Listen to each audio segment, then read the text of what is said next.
What's going on, everyone? Welcome back to the show.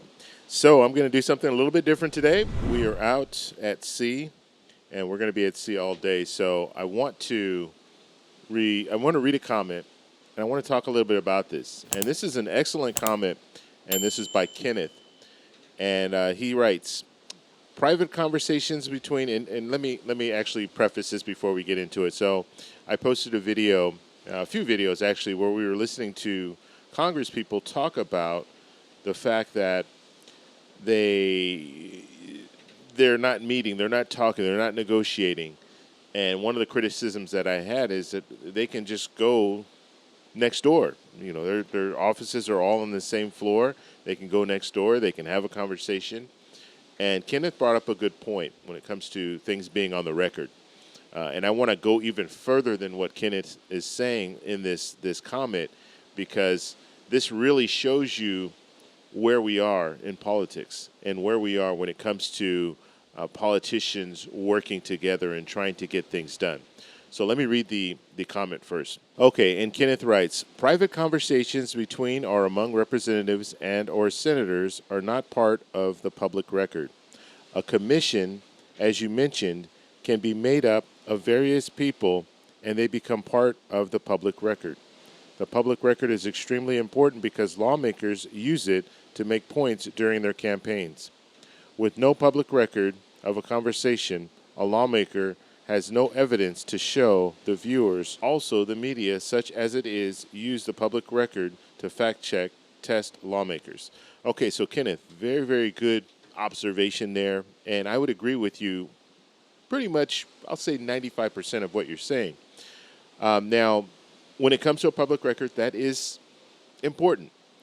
And just like in the court system, you have a public record, and that's something that I think we should have. However, we've gotten to a point now where lawmakers can't even go and sit and talk amongst each other without wanting to have a public record, which means they don't trust each other, which means how can you get things done if you don't trust each other?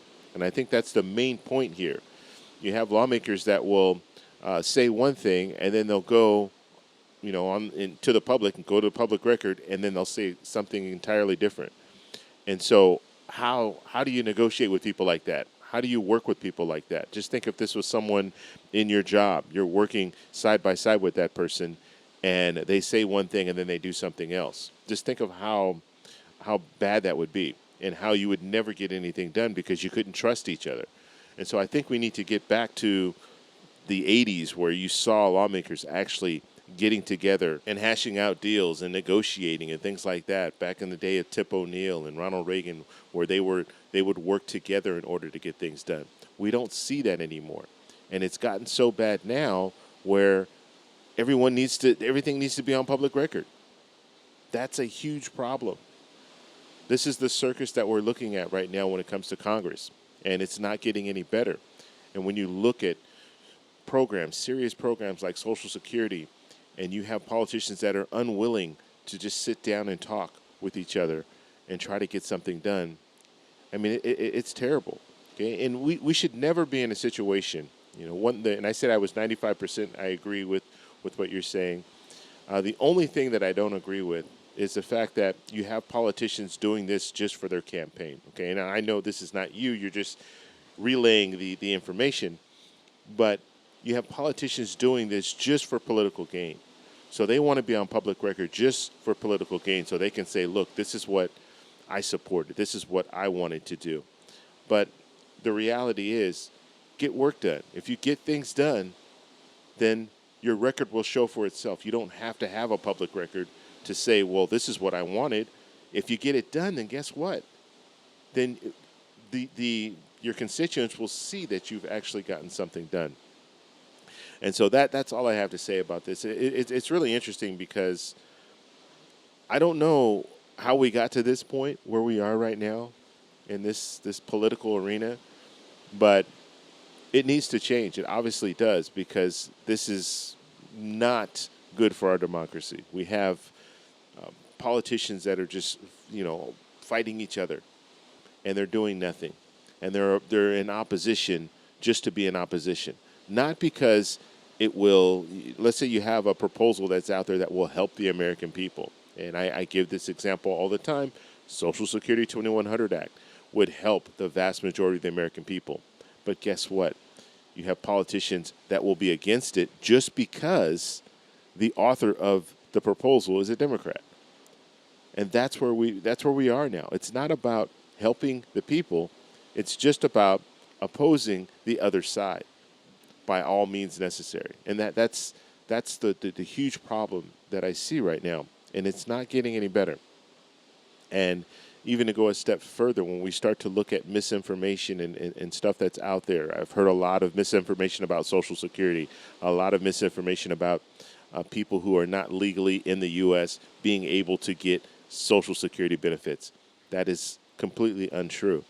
But when you put information out there that's misleading, and when you have politicians that are doing this, putting this misleading information out there, guess what? The American people, they latch onto that and they say, well, yes, we need to get rid of Social Security because we shouldn't be giving Social Security to people who are not in the U.S. legally.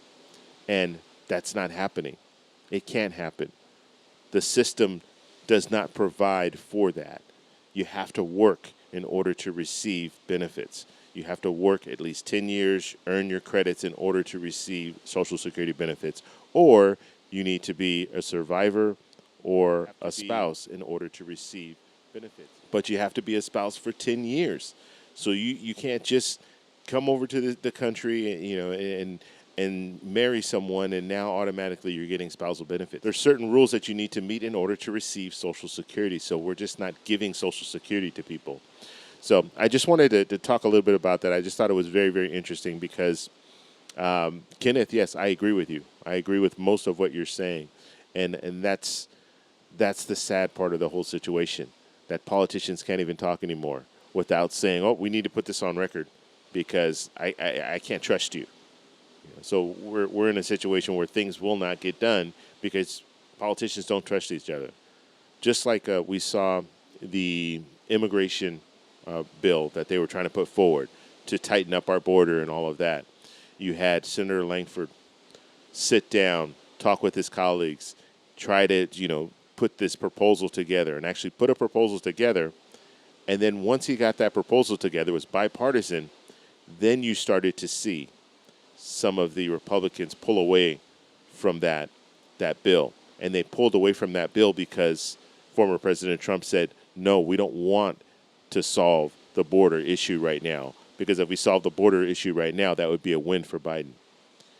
And so now you saw Langford took all this time to put this bill together, and now he doesn't even get support from some of the same colleagues that said that they would support the bill. So just think of how crazy that is. And it's all for political gain. It's all because we can't show that the current president, President Biden, did something about the border. So we have to be in opposition to that, even though it's hurting the American people. Even though some of the same lawmakers that voted against this bill were complaining of the fact that we have all of these people coming over to the country. It's an invasion, and we have a fentanyl coming over to this country. So all of that, we're hearing all of that. The urgency, something needs to be done, and then they put a bill forward, and it goes nowhere because they vote against it because they want to keep that political issue. They want the building to burn down, because as long as the building is burning, they can say, look, the building is burning, but I can fix it, but you need to reelect me first, and then I'll fix it. It's crazy. It really is. So thank you, Kenneth, for the comment there.